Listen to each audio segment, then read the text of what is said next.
दोस्तों, जन्माष्टमी का त्यौहार श्री कृष्ण के जन्मोत्सव के रूप में मनाया जाता है। इस दिन लोग श्री कृष्ण जी की भक्ति में लीन होकर पूजा करते हैं और मनोकामनाओं की पूर्ति की प्रार्थना करते हैं। इस दिन मंदिरों में सजावट के साथ घर में भी सजावट की जाती है और लड्डू गोपाल का पूजन किया जाता है। ऐसी मान्यता है कि जो व्यक्ति विधि पूर्वक पूजन करता है उसे सभी पापों से मुक्ति मिलती है और जीवन में सफलता का मार्ग खुलता है। ऐसी मान्यता है कि श्री कृष्ण जी के बाल रूप का पूजन रात्रि में उनके जन्म के समय ही करना शुभ होता है। यदि आप भी जन्माष्टमी पूजन की सही विधि जानना चाहते हैं तो दोस्तों इस वीडियो को आखिर तक ज़रूर देखिएगा। दोस्तों, कान्हा की पूजा शुरू करने से पहले स्नान आदि से मुक्त होकर साफ वस्त्र धारण करें। एक चौकी पर साफ कपड़ा बिछाएं और लड्डू गोपाल को स्थापित करें। पूजा की थाली में जल, कुमकुम पाउडर, चंदन का पेस्ट, धूप, आरती का दीपक और फूल रखें। भोग की थाली भी तैयार करें जिसमें पंचामृत, पंजीरी, नारियल की मिठाई, फल या इच्छा अनुसार कोई भी भोग रखें। कृष्ण के जन्म के पश्चात सबसे पहले लड्डू गोपाल को स्नान कराएं, जिसमें सबसे पहले दूध, दही, घी, शहद मिलाकर स्नान कराएं। फिर जल में गंगा जल मिलाकर स्नान कराएं। लड्डू गोपाल के माथे पर चंदन लगाएं और साफ वस्त्रों से सजाएं। मुकुट और बांसुरी भी जरूर लगाएं। कृष्ण जन्म की आरती करें और इच्छा अनुसार भोग अर्पित करें। सभी परिवार के लोगों में भोग वितरित करें और यदि आप रात्रि में भोजन करते हैं तो भोजन सात्विक रखें और उसका भी भोग कान्हा को समर्पित करें। दोस्तों, जन्माष्टमी का इंतजार भक्तों को बड़ी बेसब्री से रहता है। इस दिन मटकी फोड़ने का बड़ा ही महत्व है, परंतु क्या आप जानते हैं कि खासकर जन्माष्टमी पर सच्चे दिल से जो व्यक्ति व्रत आदि रखता है उसे मनोवांछित फल की प्राप्ति हो जाती है। साथ ही साथ जन्माष्टमी पर व्रत रखने पर एक स्त्री को पुत्र की प्राप्ति होती है। लेकिन क्या आप जानते हैं कि जन्माष्टमी पर ये 5 गलती नहीं करनी चाहिए, नहीं तो हो जाएगा अनर्थ। साथ ही साथ जन्माष्टमी के दिन व्रत में ये फल भी कभी मत खाना, इससे भगवान श्री कृष्ण क्रोधित हो जाते हैं। इसी के साथ इस वीडियो में मुख्य रूप से जानेंगे कि जन्माष्टमी के दिन अगर आप इन चीज़ों में से एक चीज़ भी अपने घर पर लाते हैं तो दोस्तों आपको सुख समृद्धि का आशीर्वाद मिलेगा। साथ ही आपके घर से पैसों की किल्लत चली जाएगी, आप धन धान्य से परिपूर्ण हो जाएंगे। तो इस वीडियो को आखिर तक बिना स्किप किए ज़रूर देखना ताकि कोई भी जानकारी आपसे छूटे ना। तो दोस्तों, महाभारत काल में युधिष्ठिर ने श्री कृष्ण जी से सवाल किया था कि घर में सुख समृद्धि का वास बना रहे और घर में हमेशा रुपया पैसा और हमेशा घर में खुशियाँ रहें, उसके लिए हमें क्या करना चाहिए। तब भगवान श्री कृष्ण ने बताया था कि कुछ ऐसी चीज़ें होती हैं जिन्हें हमेशा अपने घर में रखना चाहिए। जिस घर में ये चीज़ें हमेशा विद्यमान रहती हैं तो दोस्तों उस घर में अन्न, धन और सुख समृद्धि अपना स्थायी निवास बनाकर रहती है। इस दिन भगवान के भक्त उन्हें 56 भोग चढ़ाते हैं। अगर आप भी अपने घर में बरकत बनाए रखना चाहते हैं तो माखन चोर से जुड़ी ये 5 चीज़ें अपने आज ही घर ले आएं, ताकि दोस्तों आपके घर में भगवान श्री हरि विष्णु, माता लक्ष्मी का निवास हो सके। दोस्तों, जिस घर में ये चीज़ें होती हैं उस घर में कभी भी किसी भी चीज़ की कमी नहीं होती। ऐसे में दोस्तों आइए जान लेते हैं कि हमें कौन सी चीज़ों को जन्माष्टमी के दिन घर लेकर आना चाहिए और ये चीज़ें क्या हैं। दोस्तों, नंबर 1 सबसे पहली चीज़ है बांसुरी। आपके घर में जहाँ कहीं भी वास्तु दोष है जिसकी वजह से आपको बाधाओं का सामना करना पड़ रहा है, तो जिस घर में वास्तु दोष उत्पन्न हो जाता है उस घर में हमेशा जो भी घर का मुखिया होता है, जो घर में कमाई करने वाला होता है, उस व्यक्ति की राहों में बाधाएं उत्पन्न होने शुरू हो जाती हैं। वास्तु दोष के कारण ही घर में नकारात्मक शक्तियों का निवास होता है, जिसके कारण घर में और लड़ाई झगड़े रहते हैं। जिस घर में वास्तु दोष हो वहाँ बांसुरी का उपयोग कर देना चाहिए। बांसुरी लाकर रखनी चाहिए, घर में वास्तु दोष दूर हो जाता है। लेकिन इस बात का आपको ध्यान रखना है कि जब भी आप अपने घर पर बांसुरी लेकर आएँ तब बांसुरी को घर में लाकर सीधा नहीं लगाना चाहिए। कई लोग क्या करते हैं दोस्तों कि दीवार पर बांसुरी को सीधा लगा देते हैं। सीधा कभी ना लगाएं, बांसुरी को थोड़ा सा तेल लगाने से ही लाभ मिलता है। साथ ही बांसुरी का मुंह हमेशा नीचे रहना चाहिए। इसके अलावा अगर दाम्पत्य जीवन में, पारिवारिक जीवन में पति पत्नी के जोड़े में तनाव रहता है तो ऐसे में बांसुरी लेकर सोने से भी लाभ मिलता है और घर में लगाने से भी वास्तु दोष दूर होता है। दोस्तों, नंबर 2 शास्त्रों और पुराणों में मोर पंख का बहुत महत्व है। आपको भी श्री कृष्ण के मुकुट को अपने घर पर लेकर आना चाहिए। जिस घर में मोर पंख का प्रयोग होता है उस घर में हमेशा अमंगल टल जाता है। विशेष रूप से कहा जाता है कि मोर पंख से दूर आत्माएं, जो बुरी आत्माएं होती हैं, वो पास नहीं आती। मोर पंख को भगवान श्री कृष्ण ने अपने मुकुट पर स्थान देकर मोरपंख का सम्मान किया है।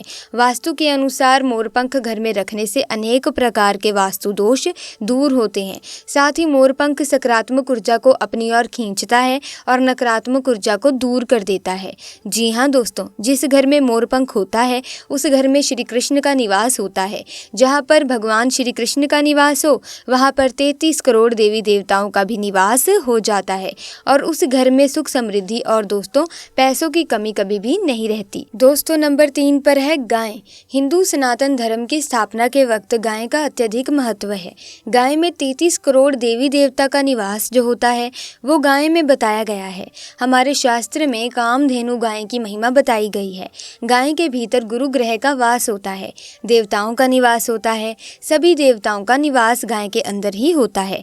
यदि गुरु ग्रह किसी व्यक्ति की कुंडली में नीच स्थिति में हो तो उसे गौ सेवा करनी चाहिए। वहीं दूसरी ओर अपनी सुख समृद्धि के लिए आपको प्रतिदिन गौ सेवा करनी ही चाहिए। ऐसा करने से उस ग्रह की दृष्टि से आप बच सकते हैं। इसके अलावा वास्तु शास्त्र के अनुसार पूजा स्थान और बैठक के कमरे के ईशान कोण में चांदी की गाय और उसका बछड़ा रखने से भी भाग्य में वृद्धि होती है।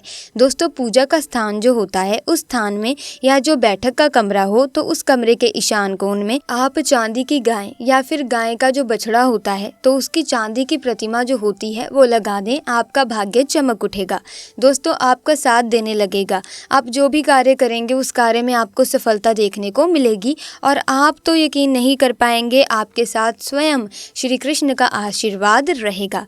नंबर 4 अगली जो चीज़ है दोस्तों वो भगवान श्री कृष्ण जी को बचपन से ही बहुत प्रिय है और वो है माखन। दोस्तों कहा जाता है कि मैया यशोदा हर रोज खुद अपने हाथों से माखन मिश्री बनाकर श्री कृष्ण जी को खिलाती थी।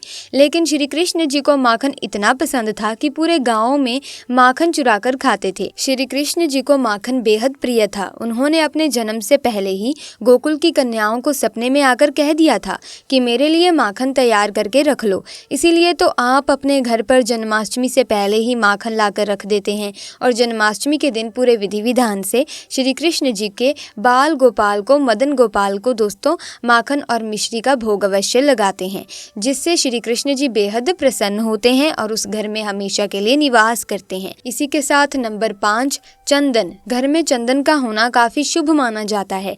इसकी महक से वातावरण की नकारात्मक ऊर्जा समाप्त होती है। सभी देवी देवताओं की पूजा में भी चंदन का विशेष महत्व है। चंदन का तिलक लगाने से मन को शांति मिलती है, क्योंकि माथे पर जिस जगह हम तिलक लगाते हैं वहाँ आज्ञा चक्र होता है। इसी के साथ कुछ अन्य वस्तुएं भी हैं, तो आइए उनके बारे में भी जान लेते हैं। दोस्तों घर के किसी शांत एकांत स्थान पर वीणा भी रखना चाहिए। वीणा घर में रखने से माँ सरस्वती की कृपा बरसती है और घर के सभी सदस्यों की बुद्धि का विकास होता है। इसे घर लाते ही आपकी हर परेशानी अपने आप हल होने लगेगी। घर में धन की कभी कमी भी नहीं आती है। भगवान श्री कृष्ण को गाय बहुत प्रिय थी। ऐसा कहा जाता है कि घर में गाय के दूध से बना शुद्ध देसी घी जरूर रखना चाहिए और दोस्तों मुख्य रूप से इसका सेवन करते रहना चाहिए। घी से शक्ति मिलती है और शरीर स्वस्थ रहता है। घर में शाम को घी का दीपक भी जलाना चाहिए। पूजा पाठ में भी घी का दीपक जलाना चाहिए। इसी के साथ अगर आपके घर की रसोई में शहद नहीं है तो इसे जन्माष्टमी इसे जरूर खरीद लें। घर में शहद रखने से वास्तु के कई दोष शांत होते हैं। साथ ही पूजन में भी शहद जरूरी होता है। सभी देवी देवताओं को इसे अर्पित किया जाता है, उन्हें भोग भी लगाया जाता है और जिन घरों में रोज पूजा की जाती है उन घरों में देवी देवताओं को इसे अर्पित किया जाता है, उन्हें भोग भी लगाया जाता है और जिन घरों में रोज पूजा की जाती है उन घरों में देवी देवताओं की विशेष कृपा रहती है। दोस्तों घर में हमेशा साफ सुथरे जल का ही इस्तेमाल करना चाहिए। घर में आए मेहमानों का स्वागत शीतल जल से स्वागत करना चाहिए। ऐसा करने से कुंडली के कई सारे दोष दूर होते हैं और इंसान के सिर से संकटों का भार कम होता है। यदि आप संतान सुख को लेकर चिंतित हैं तो घर की दीवार पर बाल गोपाल की तस्वीर लगा सकते हैं। घर की दीवारों पर कान्हा की तस्वीर लगाने से मन की मुरादें जल्द ही पूरी होती हैं। दोस्तों इसी के साथ जान लेते हैं जन्माष्टमी के सही मुहूर्त और तिथि के बारे में। दोस्तों भाद्रपद मास की कृष्ण पक्ष की अष्टमी को कृष्ण जन्माष्टमी का पर्व मनाया जाता है। इस दिन को कृष्ण जन्मोत्सव के रूप में मनाया जाता है। पूरा देश इस दिन हर्ष और उल्लास के साथ इस दिन कृष्ण भक्ति में डूब जाता है और भगवान श्री कृष्ण के बाल रूप की पूजा की जाती है। साल 2023 में श्री कृष्ण जन्माष्टमी 6 सितंबर 2023 के दिन मनाई जाएगी। इस दिन व्रत रखने का विधान है। रात को 12 बजे के बाद कृष्ण जन्मोत्सव के बाद व्रत का पारण उनकी पूजा अर्चना के बाद किया जाता है। मान्यता है कि इस दिन पूजा पाठ करने से शुभ फल की प्राप्ति होती है। कृष्ण पक्ष की अष्टमी तिथि की शुरुआत 6 सितंबर 2023 को दोपहर 3:37 से होगी। समापन 7 सितंबर 2023 शाम 4:14 पर होगा। 6 सितंबर 2023 बुधवार रात 11:57 से लेकर 12:42 तक पूजा का मुहूर्त है। व्रत का पारण 7 सितंबर 6:02 पर या शाम 4:14 के बाद करें। इसी के साथ भगवान श्री कृष्ण के अनुयायी जन्माष्टमी के दिन फलाहारी व्रत भी रखते हैं। इस व्रत में पूरे समय के दौरान फल और तरल पदार्थ जैसे फलों के रस का सेवन करना शामिल है। दूसरी ओर नमकीन खाद्य उत्पादों और अनाज का सेवन सख्त वर्जित है। रात के दौरान जो भक्त भोजन से परहेज कर रहे हैं वे परमानंद में देखे जाते हैं। भगवान कृष्ण के चमत्कारिक गुणों के लिए उनकी स्तुति करते हैं। इसके अलावा मंत्रों की बारंबारता से वातावरण में स्फूर्ति आती है और आत्मा को दैवीय सुख और तृप्ति की गहन अनुभूति से भर देती है। कई भक्त इस विशेष दिन पर कर्म कांड का व्रत रखते हैं, जबकि कुछ निर्जला व्रत का विकल्प चुनते हैं। कुछ फल्लर व्रत का सहारा लेते हैं, जहां वे केवल फल, दूध और हल्के सात्विक खाद्य पदार्थों का सेवन करते हैं। छोटी कृष्ण मूर्ति के लिए भी विभिन्न प्रकार के स्वादिष्ट प्रसाद बनाए जाते हैं, जैसे मालपुआ, पंजीरी, खीर, पेड़ा आदि। तो आइए अब बात करते हैं उन 5 गलतियों के बारे में जो जन्माष्टमी के दिन भूल कर भी नहीं करनी चाहिए। दोस्तों, नंबर 1, जन्माष्टमी पर ऐसी मान्यता है कि आईने में अपना चेहरा देखने के बाद ही जन्माष्टमी का व्रत खोलना चाहिए। बहुत ही शुभ माना गया है। ऐसे में किसी अन्य व्यक्ति का चेहरा आप ना देखें। नंबर 2, जन्माष्टमी के दिन पत्नी से दूरी बनाकर रखें। इस दिन भोग विलास से दूर रहना चाहिए। ऐसा करने पर व्यक्ति को नर्क जाना पड़ता है। दोस्तों, नंबर 3, गाय को सताना नहीं चाहिए। भगवान कृष्ण गाय को अधिक प्रेम करते हैं।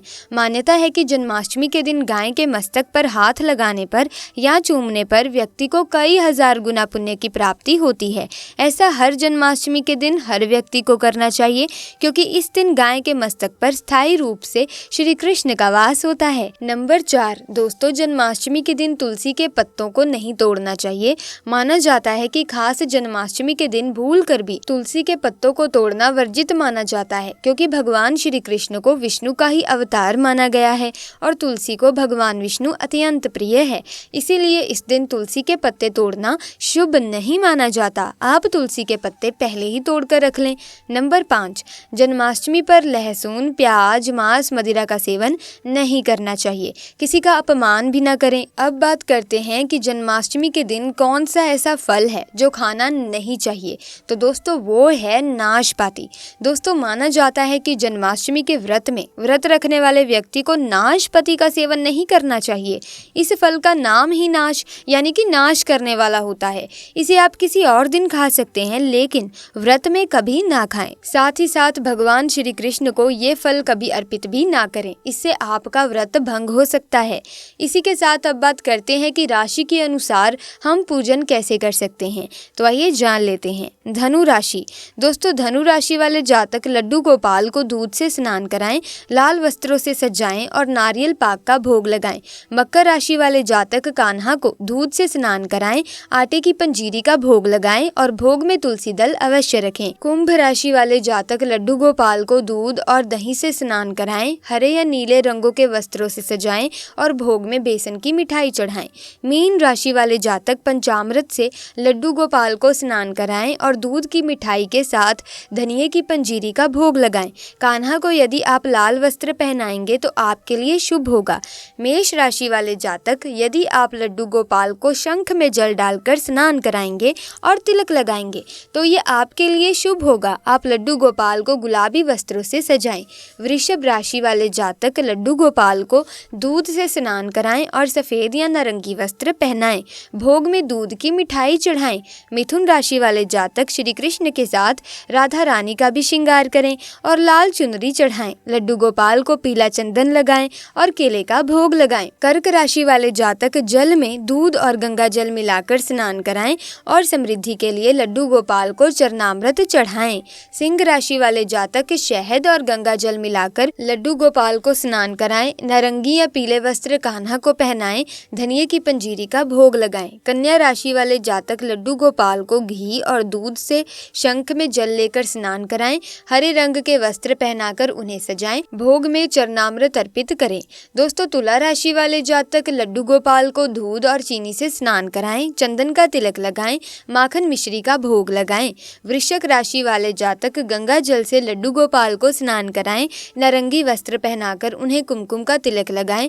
भोग में नारियल और मखाना चढ़ाएं। ऐसे में दोस्तों, अगर आप अपनी राशि के अनुसार जन्माष्टमी के दिन श्री कृष्ण का पूजन करते हैं तो दोस्तों आपको विशेष फलों की प्राप्ति होगी। साथ ही श्री कृष्ण का आशीर्वाद मिलेगा, जिससे आपको हर कार्य में सफलता प्राप्त होगी। तो प्यारे दोस्तों, आज की इस वीडियो में आपको जन्माष्टमी से संबंधित सारी जानकारी मिल चुकी है। अब आपको इन नियमों का ध्यान रखते हुए, इन बातों का ध्यान रखते हुए जन्माष्टमी के दिन श्री कृष्ण का पूजन करना है। इसी के साथ आज की वीडियो में बस इतना ही। अगर आपको ये वीडियो अच्छी लगी तो कमेंट सेक्शन में राधे राधे ज़रूर लिखना। साथ ही चैनल को सब्सक्राइब करके बेल आइकन को प्रेस कर दें ताकि आने वाली नई वीडियोस की अपडेट आपको मिलती रहे। वीडियो को लाइक और शेयर करना ना भूलें। आपका बहुत बहुत धन्यवाद।